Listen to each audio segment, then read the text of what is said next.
สบายดีพี่น้องทุกท่านยินดีต้อนรับพี่น้องเข้าสู่รายการให้กำลังใจโดยพระคำของพระเจ้าอีกตัวหนึ่งซึ่งวันนี้เราจะสืบต่อบทเรียนในเกี่ยวข้องกับเรื่องคำสั่งสุดท้ายของโปโลสำหรับทิโมธีซึ่งปรากฏอยู่ใน1ทิโมธีบทที่6ข้อที่11เป็นต้นไปซึ่งข้าน้อยจะขออนุญาตอ่านอยู่ในข้อที่11ถึงข้อที่15ขอพี่น้องได้เบิ่งนำกันแต่เจ้าผู้เป็นคนของพระเจ้าจงหลีกเว้นเสียจากสิ่งเหล่านั้นทั้งหมดเสียจงให้ใจของเจ้าจดจ่ออยู่ที่ความชอบธรรมการนับถือพระเจ้าอย่างถูกต้องความเสื่อความหักความหมั่นเพียรและความอ่อนสุภาพจงอดทนต่อสู้จนสุดกำลังแห่งความเสื่อจงยึดเอาชีวิตนิรันดรด้วยว่าพระเจ้าได้ทรงเอิ้นเอาเจ้าให้มาถึงชีวิตนี้เมื่อเจ้าได้ประกาศตนหับเสืออย่างนักแน่นต่อหน้าพยานหลายคน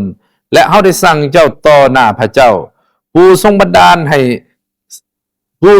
ห้สิ่งทั้งปวงมีชีวิตและต่อหน้าองค์พระเยซูคริสต์เจ้าผู้ทรงได้เป็นพยานถึงคำพยานอันดีต่อหน้าปนเทียวปิลาต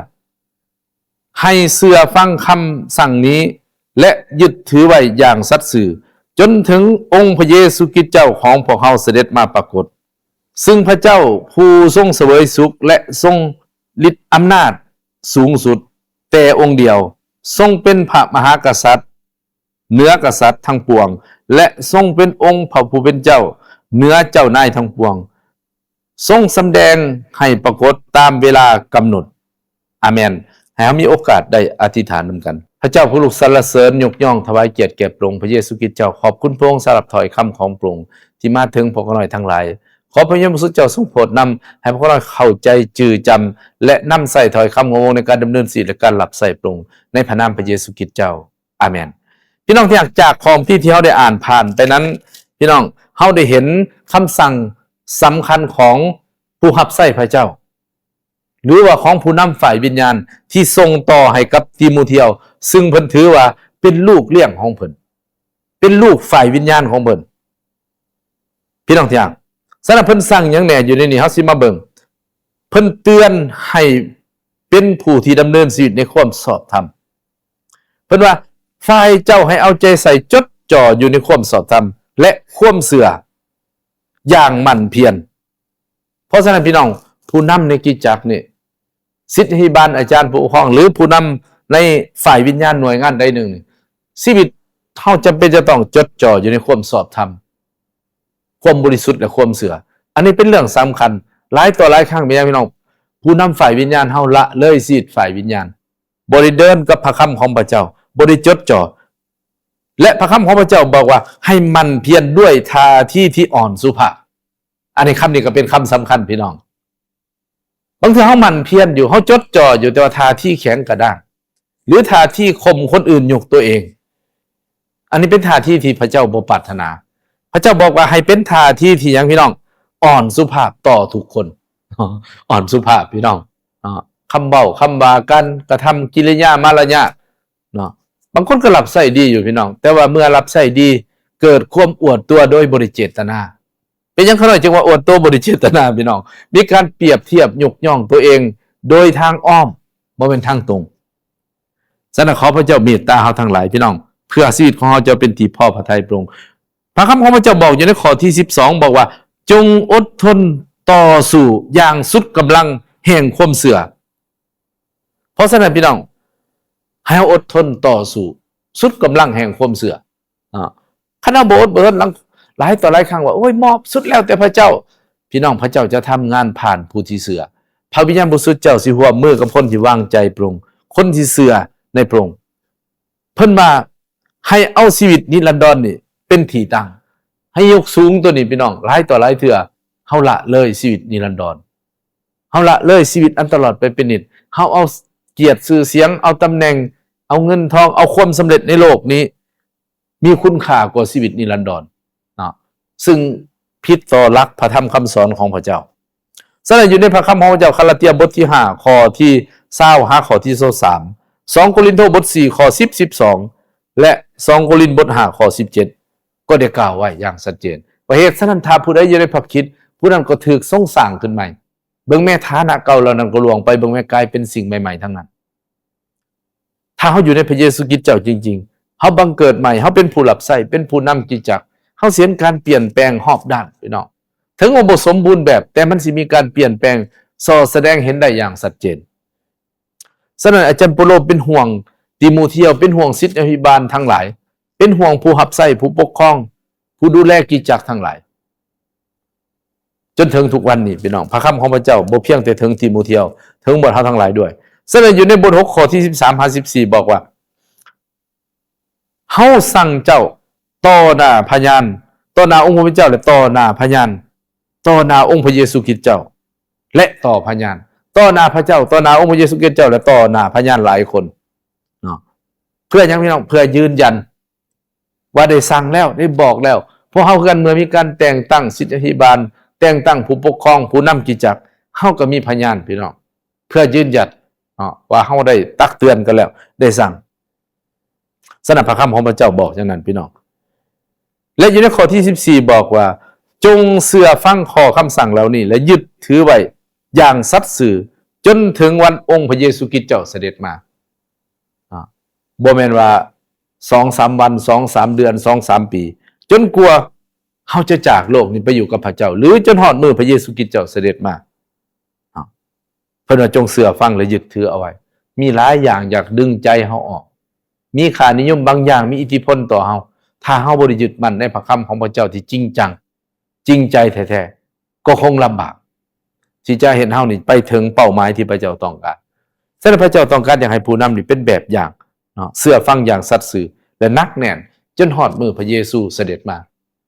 ข้าพเจ้าได้ร่วมกับเพื่อนผู้รับใช้พระเจ้าผู้หนึ่งก็เป็นเรื่องที่บ่ค่อยดีปานใดหลายต่อหลายครั้งพี่น้องตอนบ่ทันได้ตำแหน่งตอนบ่ทันมีอำนาจนี่ถ่อมตัวถ่อมใจแต่ว่าเมื่อพระเจ้าให้มีตำแหน่งมีอำนาจขึ้นมาในกิจจักรไปเลยพี่น้องอวดองค์ทะนงโตพี่น้องถามสบายดีก็เฮ็ดหน้าบูดคือปุ่นยามมื้อเช้านึงเถื่อแม่นบ่ทักบ่ทายผู้ใดใช้ชีวิตอยู่กับโซเชียลอย่างเดียว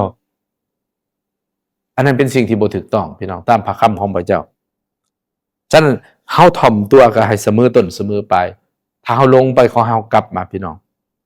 กลับมาสู่จุดที่ถูกต้องตามพระคำของพระองค์เพราะต้องรับผิดชอบต่อหน้าพระเจ้าชีวิตของเฮาฉะนั้นพี่น้องขอพระเจ้าช่วยเฮาดังนั้นอยู่ใน2ติโมธีบทที่1ข้อที่10บท4ข้อ1ข้อ8และติโมธีบทที่2ข้อ13ก็ได้กล่าวไว้อย่างชัดเจนพี่น้อง1 โยฮันบท1ข้อ18พระคำของพระเจ้าได้สอนว่าเฮาในฐานะเป็นผู้รับใช้พระเจ้านี่ควรดำเนินชีวิตอย่างไรเฮาสิมาเบิ่งประการที่2พี่น้องคำสั่งสุดท้ายสำหรับติโมธีและสำหรับผู้นำกิจจักรทั้งหลายที่เปาโลหรือผู้รับใช้พระเจ้าอาคาโสโปโลได้สั่งไว้คำสอนสำหรับคนหังมีอันนี้บท6ข้อที่17 59บางอย่างนี่สำหรับผู้นำบัดนี้สำหรับคนหังมีพี่น้องอยู่ในกิจจักรเฮาก็จะมีทั้งคนรวยคนจนคนธรรมดาสามัญมาอยู่รวมกันโดยพระคุณของพระเจ้าพี่น้องแต่ค่านิยมที่มันมีอิทธิพลต่อเฮาก่อนมาพบพระเยซูเมื่อเฮาหังเฮามีส่วนหลายเป็นพี่น้องอวดตัวภาคภูมิใจยึดติดกับทรัพย์สมบัติเงินทองหลายกว่ายึดติดกับพระคำของพระเจ้าฉะนั้นเพิ่นสอนอย่างไรพี่น้องพระคำของพระเจ้าสอนมาสั่งคนหังมีอยู่ในข้อ17ว่าบ่ให้เขาเป็นคนอวดองค์ทะนงตัวเพราะว่าคนหังมีถึงว่าเฮาหังมีก็อย่าให้เฮาปะไว้เมื่อเฮาเข้ามาหาพระเยซูมาหากิจจักรเฮามีความถ่อมตัวสามารถอยู่กับพี่กับน้องได้ล้มกับพี่กับน้องในโบสถ์ได้ทั้งคนหังมีคือกันคนธรรมดาสามัญทั้งคนจนเพราะว่าในซุ่มซ่นของพระเจ้าในกิจจักรเป็นบ่อนฝึกพี่น้องชีวิตคริสเตียนเพิ่นว่าอย่าให้อวดองค์ทะนงตัวคันอวดองค์ทะนงตัว1ผิดต่อพระคำพระเจ้า2พี่น้องก็เข้าหายากพี่น้องบ่ให้อวดองค์ทะนงตัวได้เป็นคนหังมีสิเป็นอาจารย์บ่เป็นผู้ปกครองหรือเป็นสมาชิกธรรมดาถ้าท่านเป็นคนหังมี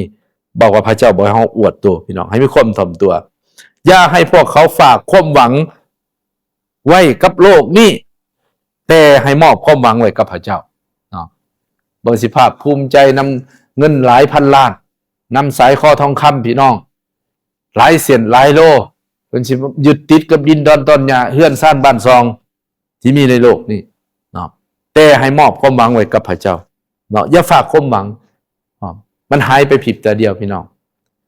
เมื่อพระเยซูคริสต์เจ้าเสด็จมาหรือเมื่อเกิดภัยธรรมชาติ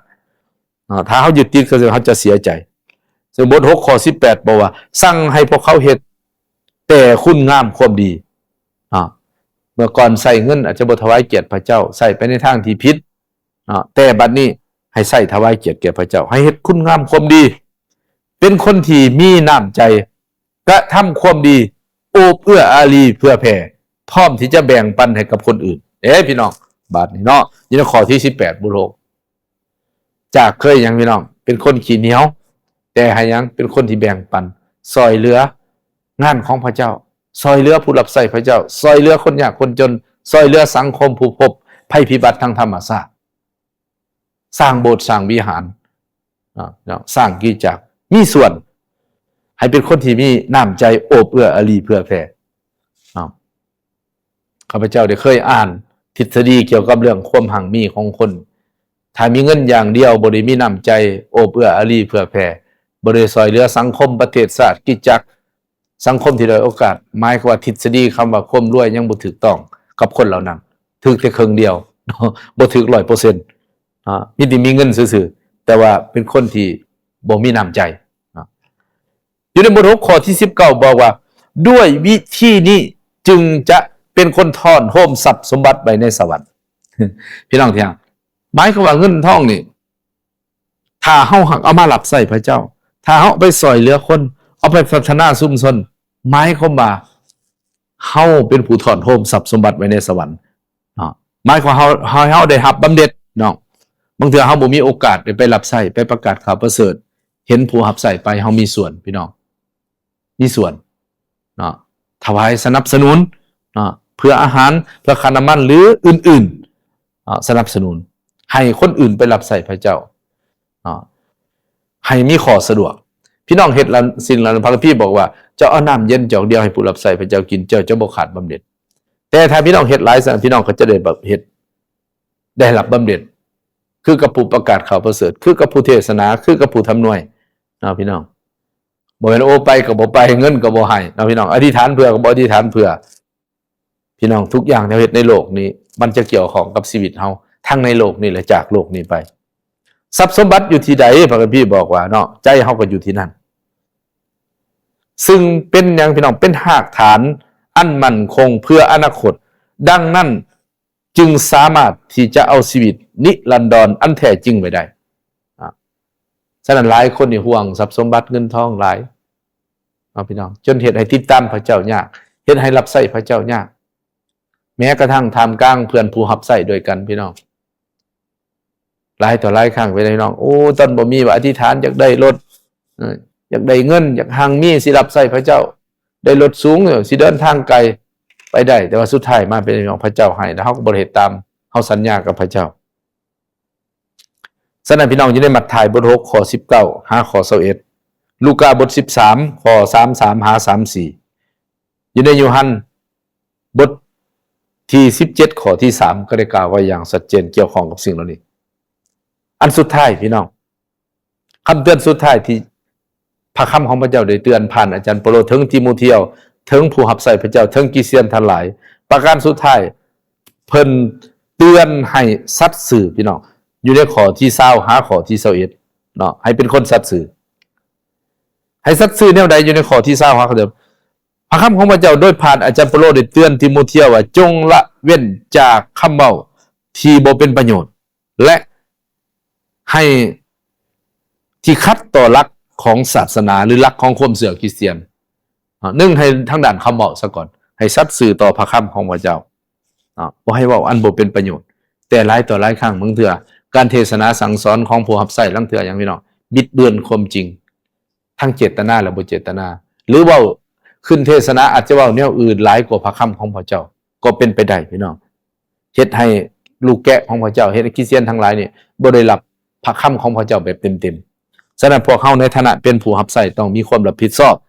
สัตย์ซื่อต่อความของพระเจ้าเพื่อสัตย์ซื่อชัดเจนและถูกต้องตามหลักการสอนหลักการเทศเนาะพี่น้องฉะนั้นนี่เฮาสิมาเบิ่งและการโต้เถียงในสิ่งที่บ่เป็นประโยชน์เนาะ รือว่าผิดต่อหลักความรู้ด้านพระคำของพระเจ้าเป็นมิซ่าความรู้แบบทั่วๆไปโดยบ่ยึดหลักจากพระคำของพระเจ้าความรู้เป็นสิ่งที่ดีแต่ว่าบางอันถ้าหากเหตุผลความรู้นั้นขัดกับพระคำของพระเจ้าก็เป็นเรื่องที่บ่เหมาะสมในฐานะเขาเป็นผู้รับใช้พระเจ้าดังนั้นพี่น้องที่รักเพิ่นว่าบางคนจึงหลงไปแล้วเนาะหมายความว่าลงไปนำปรัชญาอื่นๆละเลยพระคำของพระเจ้าละเลยหลักการที่ถูกต้องตามพระคัมภีร์ฉะนั้นพี่น้องอยู่ในพระคำของพระเจ้า2ติโมธีบทที่1ข้อ12 14และ2ติโมธีบท1ข้อที่18ก็ได้กล่าวไว้อย่างชัดเจนเกี่ยวกับสิ่งเหล่านี้พี่น้องที่รักทั้งหลายเพื่อนผู้รับใช้คำสั่งที่อาจารย์เปโลได้สั่งติโมธีสั่งศิษยาบาลผู้ปกครองบ่เพียงแต่สำหรับกิจจักรยุคแรกแต่สำหรับคริสเตียนทั้งหลายสำหรับผู้รับใช้พระเจ้าทั้งหลายพี่น้องที่รักทั้งหลายอันที่1คืออย่างพี่น้องเฮาจำเป็นจะต้องเป็นคนที่จดจ่อในความสอบธรรมอันที่2เด้อพี่น้องเฮาจะต้องบ่ยึดติดกับวัตถุเงินทองในโลกนี้และอันที่3เฮาต้องสัตย์ซื่อต่อพระคำของพระเจ้าให้เฮามีโอกาสได้อธิษฐานนำกันพี่น้องพระเจ้าผู้ทรงโมทนาขอบคุณพระองค์สำหรับถ้อยคำของพระเจ้าที่มาถึงข้าน้อยและพี่น้องทั้งหลายขอพระยมสุเจ้าทรงช่วยข้าน้อยและพี่น้องทุกคนที่จะจือจำและนำใส่ถ้อยคำของพระองค์ให้เกิดประโยชน์สูงสุดในการดำเนินชีวิตการรับใส่พระองค์ลูกอธิษฐานโมทนาขอบคุณพระองค์ในพระนามพระเยซูคริสต์เจ้าอาเมนอาเมนขอพระเจ้าอวยพรพี่น้องทุกท่านแล้วพบกันใหม่